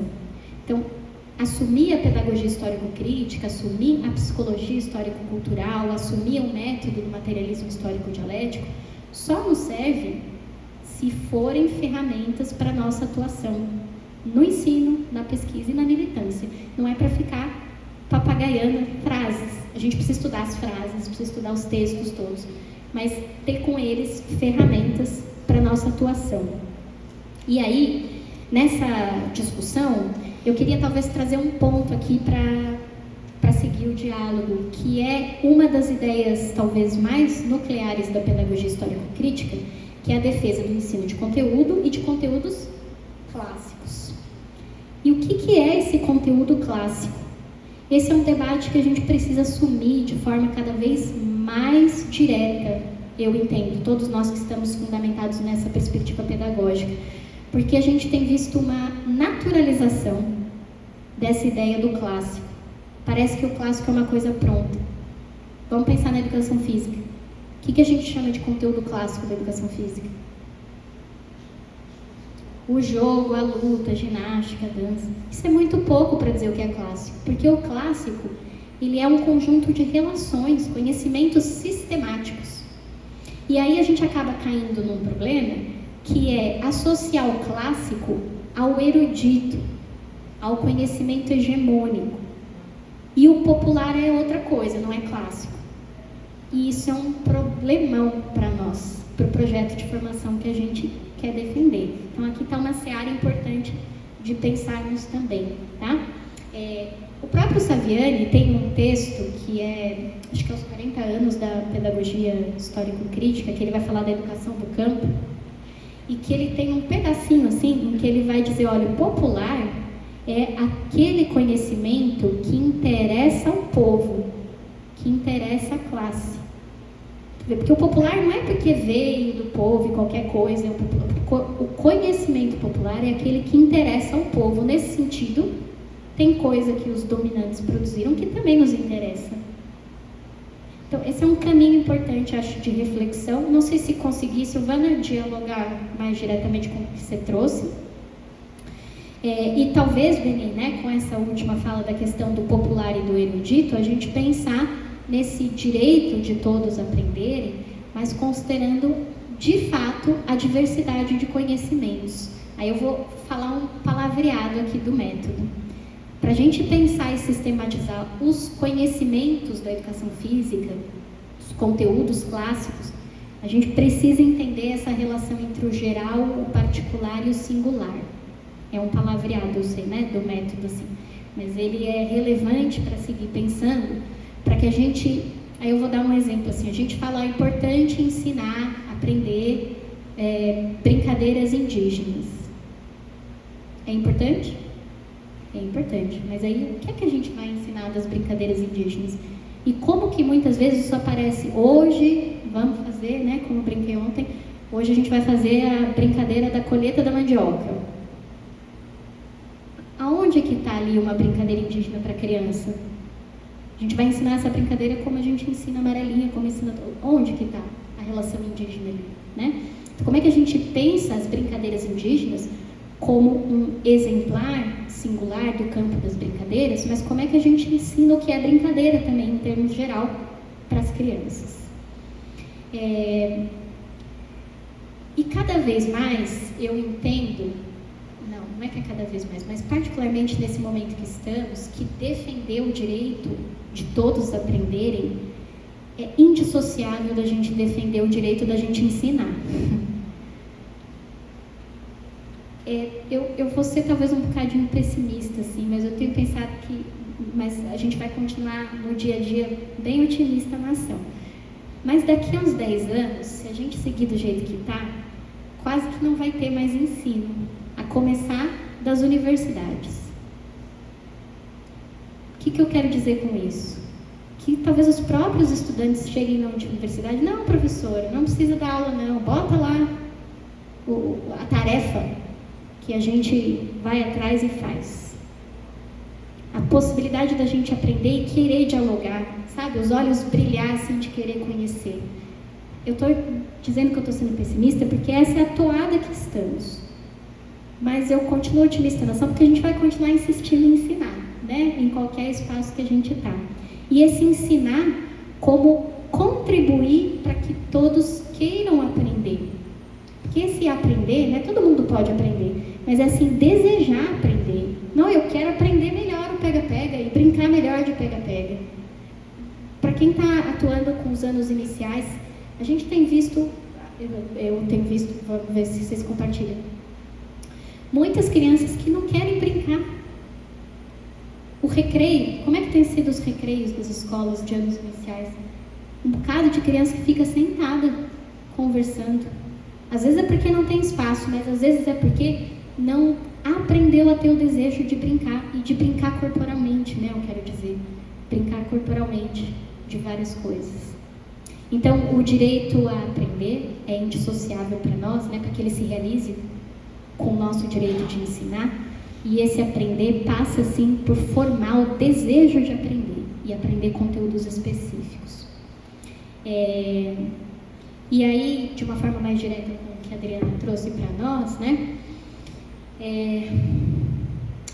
a gente viveu da década de 90 para cá, né, especialmente até um bocadinho de ano atrás, a ênfase no discurso do professor mediador.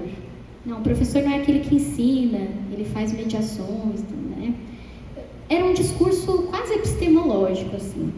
Mas agora a gente está vivendo isso cada vez mais com relações efetivadas.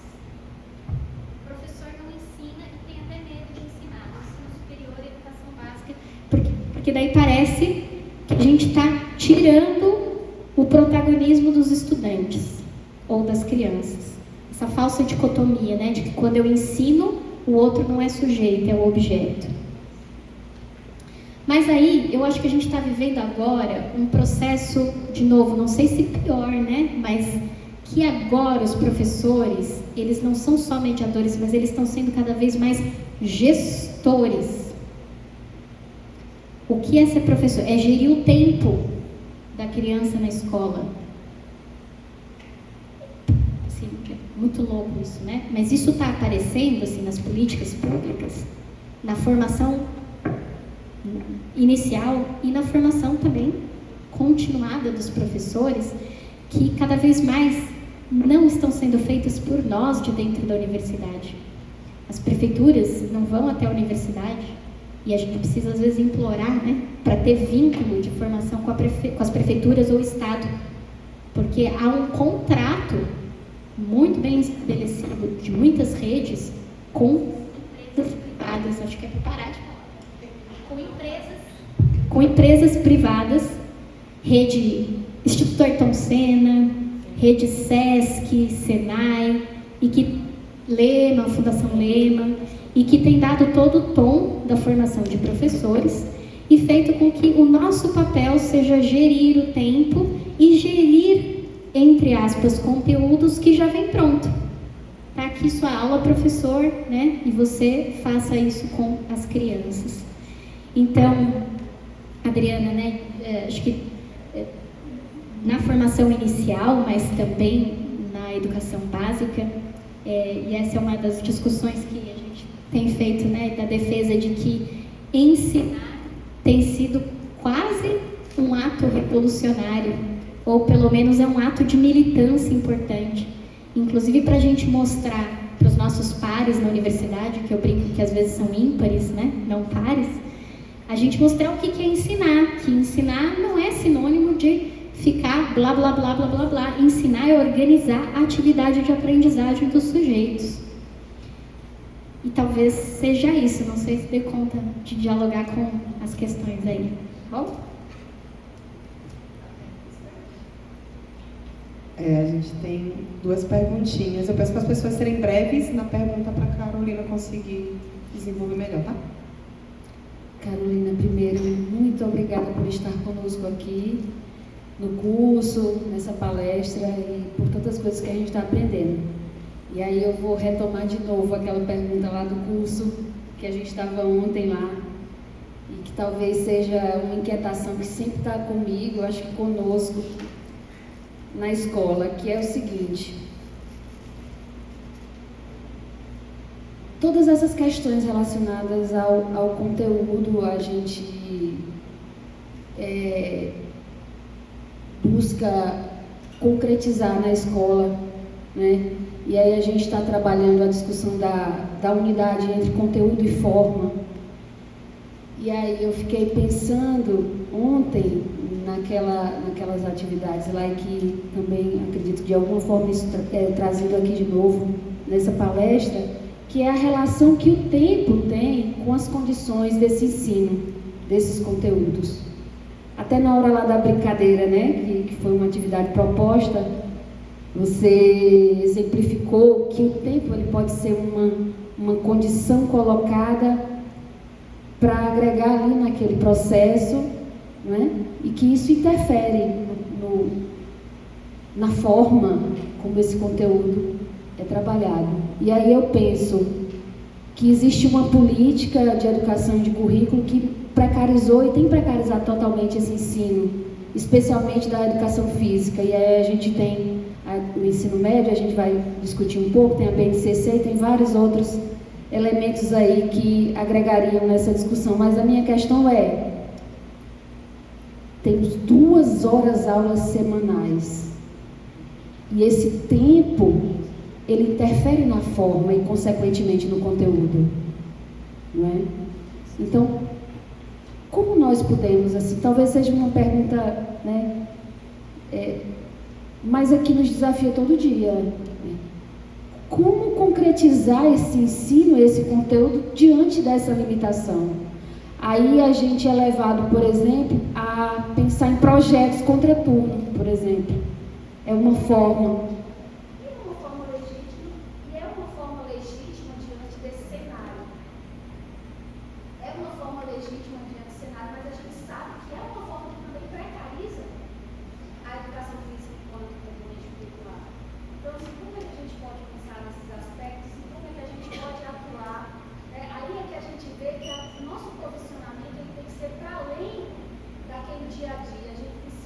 Parece que se posicionar numa militância, num ativismo que vai para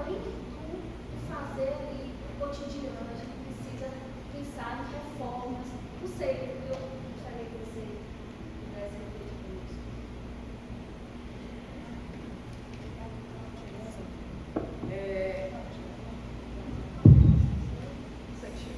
Todo mundo me ouve?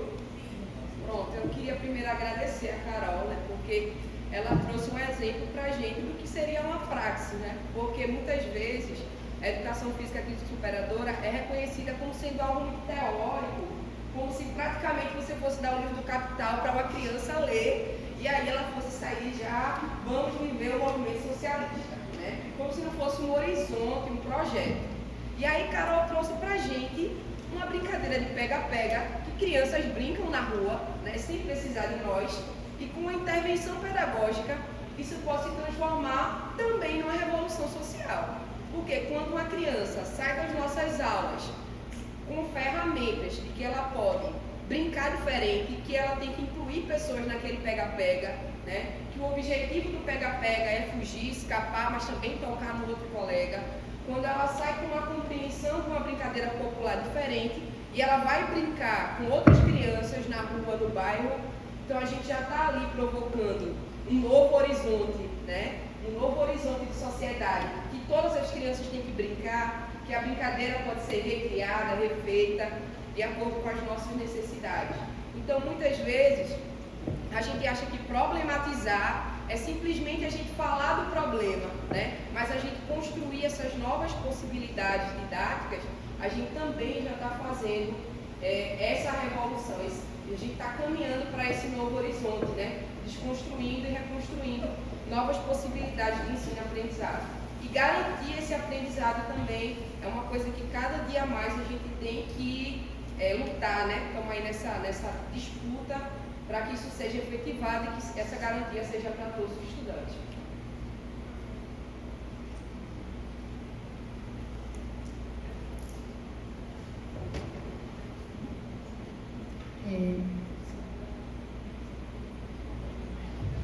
Então, eu tenho pouco tempo, viu? Patrícia, o tempo. Então, vamos lá. Tem talvez dois caminhos de diálogo, bem espontâneos. Né? Tem talvez dois caminhos de diálogo com a tua pergunta, Patrícia. Um deles, talvez a gente dê mais conta imediatamente, ainda que não seja tão imediato, e outro deles é isso que você já caminhou, que é as disputas políticas de políticas públicas, tá? Primeiro eu quero dizer que ontem na oficina eu fiquei estarrecida com a notícia de que aqui vocês têm 2 aulas de educação física no ensino fundamental, e agora vocês vão ficar estarrecidos, porque eu vou dizer que lá em Florianópolis, em São Paulo, onde eu atuei, serão 3, né? 3 aulas de educação física. Pois então, eu fiquei assim, como vocês têm 2? 2 é no ensino médio? Não, pois é, eu não sei o que aconteceu, mas lá a gente tem 3, então tô achando maravilhoso. Inclusive, atualmente, né, quando eu atuei na rede básica, que daí já faz um pouquinho mais de tempo, era sempre 3. E aí, atuando no ensino superior e até alguns estágios também, são 3, do primeiro ano ao 9º ano, tá? Então, assim, tá aí as disputas e saber o que aconteceu, né, em vários estados e municípios, para assumir 2 aulas ao invés de 3, porque até onde eu estou indo, na legislação a gente ainda poderia ter 3 aulas de educação física nos anos no ensino fundamental. Bom, dito isso, eu quero primeiro trazer a pergunta da Patrícia para pensar essa questão maior das disputas e queria também, depois a gente dialoga mais, saber como é que está sendo aqui, né? Os projetos de escola de tempo integral e afins, em que tem empurrado diferentes conteúdos para que eles não se realizem no ensino regular, mas no contraturno, e esse é um dos casos da educação física. E aí, eu entendo, né, a gente quer garantir o conteúdo, e daí a gente vai para esses projetos no contraturno, mas contraditoriamente isso às vezes acaba esvaziando a nossa atuação no ensino regular. Na rede de Florianópolis tem acontecido o seguinte fenômeno que me preocupa um bocado. Boa parte dos professores efetivos, eles estão indo para os projetos e os professores substitutos ficam no ensino regular. Para mim, isso politicamente tem um problema muito grande. Tá? Inclusive porque daí, a gente teve greve no município no início do ano. O professor substituto faz menos greve do que o professor efetivo. E não ter o professor no projeto é menos problemático do que não ter o professor regular. Tá? Mas aí eu vou, por tempo também não vou lançar muito, mas trazer um debate aqui mais, não é imediato, mas talvez menor, que é pensar o tempo da aula. Tudo bem, a gente tem 2 aulas. Mas o que acaba acontecendo muitas vezes, não só na aula de educação física, mas em todos os componentes curriculares, é que a gente tem assumido o que ficou conhecido na pandemia como um troço chamado microaprendizagem. Ouviram falar já? Que é, supostamente, as pessoas não têm capacidade para prestar atenção em mais do que 15 minutos de uma vez. Então, as aulas deveriam durar 15 minutos no máximo, e aí deu. Isso é uma tese das mais furadas possíveis, mas que se desenvolveu num troço ainda pior, que é a nanoaprendizagem. Olha o absurdo que a gente diz. E a nanoaprendizagem, 15 é muito tempo, agora são 5. Mas poxa, isso mesmo. Às vezes, o que a gente faz daí nas aulas de educação física e em outros componentes, mas eu vou ficar na nossa. Aí a gente faz um pega-pega. Deu 5 minutos? Deu. Agora vamos para queimada. Aí deu 5 minutos de queimada? Deu. Agora vamos para... E a gente não organiza o tempo pedagógico na direção do engajamento. Tudo bem que uma aula de 50 minutos, ela nunca é 50 minutos. A gente vai pegar as crianças, tem o deslocamento, se tem que fazer chamada e cada vez mais... Vocês têm que fazer chamada online aqui também? Sim? Ou não precisam? Porque os mecanismos de controle no estado de Santa Catarina são assim, o professor tem que fazer na hora ali, com o próprio celular, inclusive, no estado. Então, né? Tudo isso come esses 50 minutos de tempo, beleza. Mas aí tem os 30 minutos. O que é que a gente faz e como a gente gesta o tempo desses 30 minutos? Pensando o oposto da microaprendizagem, né? Pensando o engajamento. Então, às vezes, a gente vai ficar... E olha, não dei esse exemplo, né? Mas a gente trabalhou com criança de 1º ano com um jogo só, durante um conjunto de 5 aulas. Mas esse jogo tinha muitas variações para ir aumentando a complexidade. Então, não é verdade, né, que as crianças precisam freneticamente mudar de brincadeira, etc, etc. Então, eu sei que não responde totalmente, mas coloco alguns elementos para a gente pensar nessa questão que, de fato, nos atravessa de pensar o tempo pedagógico para efetivar um projeto de ensino-aprendizagem. E a Samara trouxe uma reflexão importante para nós, né, de pensar isso. O que significa, de fato, a gente se fundamentar numa perspectiva pedagógica e no campo da educação física, né, uma abordagem da educação física que coloque como horizonte um projeto socialista, que coloque como horizonte, como está no coletivo de autores, que as crianças precisam entender a historicidade dos conteúdos da educação física. O que isso às vezes vira na aula de educação física? A historicidade dos conteúdos. É a gente fazer uma palestra. Então, o pega-pega surgiu. Do pega-pega nem ia dar muito certo, isso a gente ia inventar um bocado de coisa. Mas é a gente falar como narrativa da história e perde de vista que o histórico que o coletivo defende é entender a possibilidade de transformação das coisas. Nem tudo que sempre foi assim e nem sempre e não necessariamente continua sendo. E às vezes é isso que a Samara destacou, é perceber uma coisa muito simples, é a bolinha do zero ali, né? Mas perceber que a gente pode mudar as regras da brincadeira, mudar para atender os nossos interesses coletivos, que a gente também pode mudar para entender os interesses individuais, né? Vocês conhecem um jogo capitalista do movimento estudantil famoso, né?